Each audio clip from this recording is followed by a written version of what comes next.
everybody, and welcome to another video. So in my last old world video about army construction, I talked about writing lists and creating lists and doing everything, but kind of mentioned that kind of do old school with pen and paper because the old world doesn't have any sort of resources in actually doing it either on a website or an app.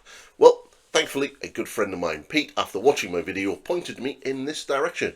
And we're now going to do a video on the Old World Builder. So if you were around the Age of Sigmar in 2nd, 3rd edition, you would have remembered a website known as War Scroll Builder. It is pretty much like that, and it is absolutely amazing for new players because it has all of the rules built in. So what I'm going to do is we're going to jump into it and we're going to go through building a list and explain how this resource works. And there will be a link for the website in the description below. So let's jump in. So Old World Builder, it's relatively simple to use. You can kind of see in the top left there where I have the a little list saying test. That is my tester list, and probably the list I will be using for my first 2,000 point game of Cathay, probably versus Orcs and Goblins in about a week or so time.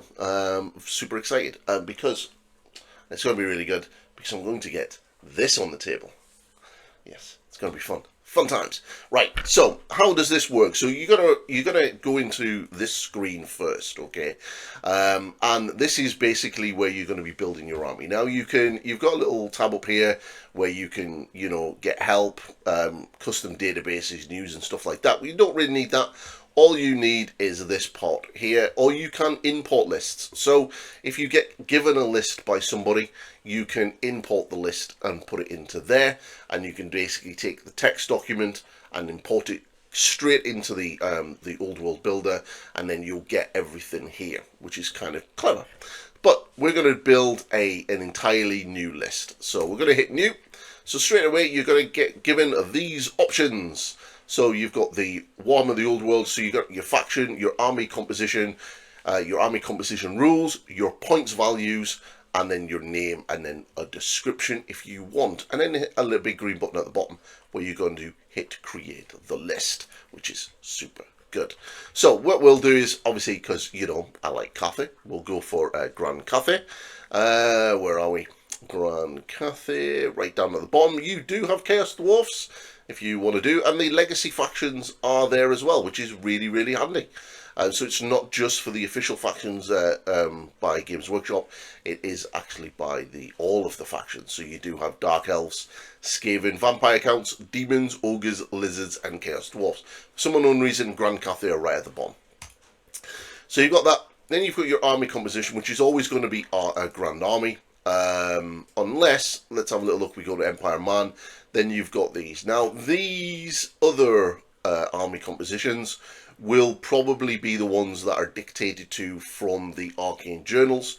So if we go to Bretonnia and go this, we've got the Errant's Crusade and the Bretonnia Exiles.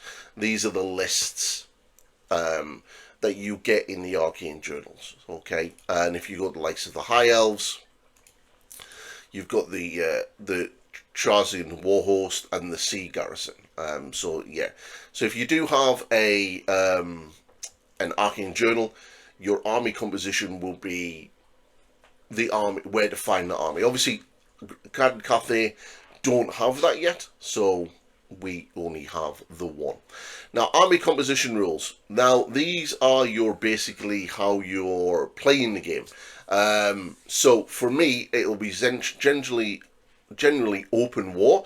Now, I do have the match play book on the way, so as soon as that arrives, I'll basically do a review of that and we'll go through it and then we'll have a little look, and I guarantee that match play book will have some links into some of these here.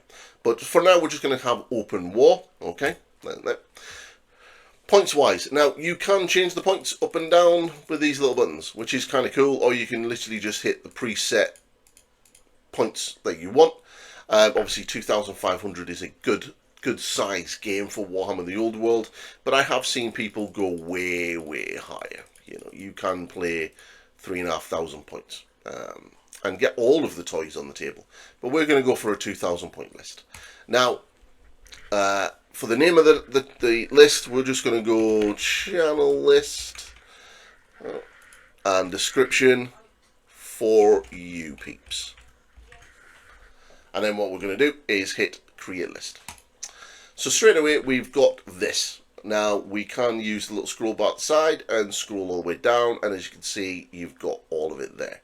We'll click on the game view in a second, and you will notice that your lists will populate over here on this side of the board. Alright, so pretty good so far.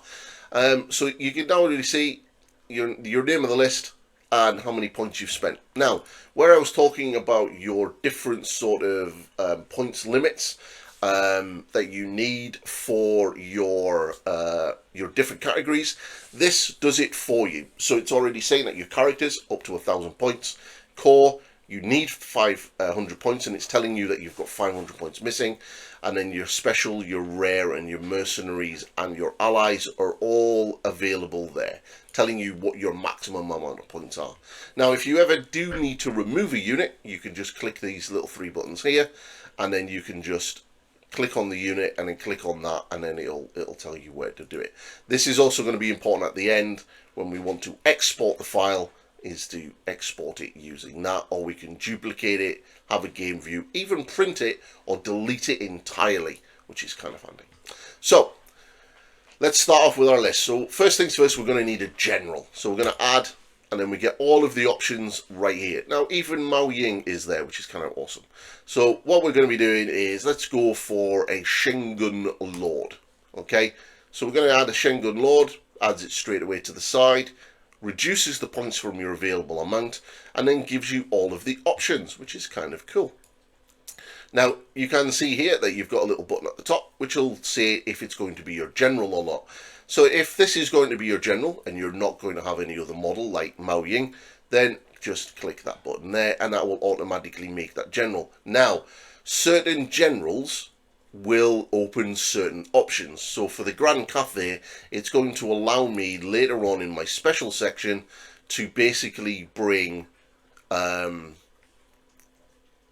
a Sky Lantern or a Sentinel as a special choice. Okay, but for now we're just going to be concentrating on this character. So you then have all of the options, and all the options are there, and you also get given all of your special rules. And you can just click on these special rules and it will bring up the special rule of what it is. So this is really a great resource for new players. Yes, you can get the books, and I do still highly recommend buying the books. One, they're a really good resource to sit and read, but two, when you're building a list, you don't really want to be flicking through all of those pages, and having them all there at the click of a button is really handy. So you're not gonna lie, this is really good. So I want my Shengun Lord to be a combat monster, so I am going to give them the lance and talons for 4 points. I'm also going to increase its armor to heavy for 4 points, and then I'm going to make them a level 4 wizard for 60 points. Now as you can see, as I'm clicking up the points total for that Shengun Lord is going up, and my total available is going down. Clever, very clever system. Now I can choose to either go, and if it is clicked and you can't click that one, just unclick it and click it. And if you want to see what that does, you click on the eye and it'll tell you what that rule is. Okay, and then you'll get your signature spell and everything else. So you can kind of sort of tailor your list to exactly how you want it. Now obviously you're not going to get to change the mount because you're always going to have the Longma. It's just what it is.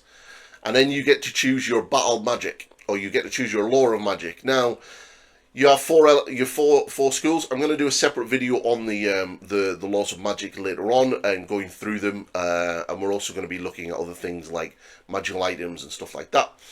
Generally how magic works as well. But if you want to see what battle magic is, which is quite good, you can click it here and you can have a little read about what the lore of magic is. You can see your signature spell and what it does, your fireball, your cursed arrow, your pillar of fire, your arcane urgency, your oaken shield, and curse of cowardly flight. So it gives you the spells and you can have a little read of it and then choose which one you want. Then at the bottom here you have a little token saying magical items. Now you can just click on this and it opens up a third category right over here on the side, and this gives you all of the magical items. All of the magical items from the main rulebook, as well as right at the bottom, all of the magical items for your grand faction. So the ones normally from your army list and your arcane journal will all be here down as well. So you can have a little go around and pick which ones you want. You can click on it and it'll bring it up and tell you exactly what it is. And if you want to know what one of these rules are, you can do that, which is really, really good. So you can choose which one you want. Now, as an example, what I'll do is I will get rid of that list, and so we can show how to delete it, and I'll just bring up this list. So this is the list that I'm going to be using for my game later. I have a Shingen Lord for 333 points, and as you can see, I have all of the options chosen. Okay, magical items, I have the Monkey King's Wisdom, and then I have my Gatekeeper with the battle standard, and when you click on the battle standard, it'll give you this option for the battle standard, so I can get all of the banners to choose from. And then I have my Gate Master, who's on foot. As you can see, I haven't chosen the mount option, and he has some magical items, and then his little rules. And then I have my units, the unit size of how many models I want in that unit, just going up and down with these little arrows. My command, which I've chosen, champion, a standard bearer, and a musician, and I'm taking a magical banner, so I've got it there. And then they're going to be hand weapon and shields, they're going to have heavy armor, and I've chosen stubborn. And again, I have all of the other rules there as well. Now my 10 lancers, exactly the same.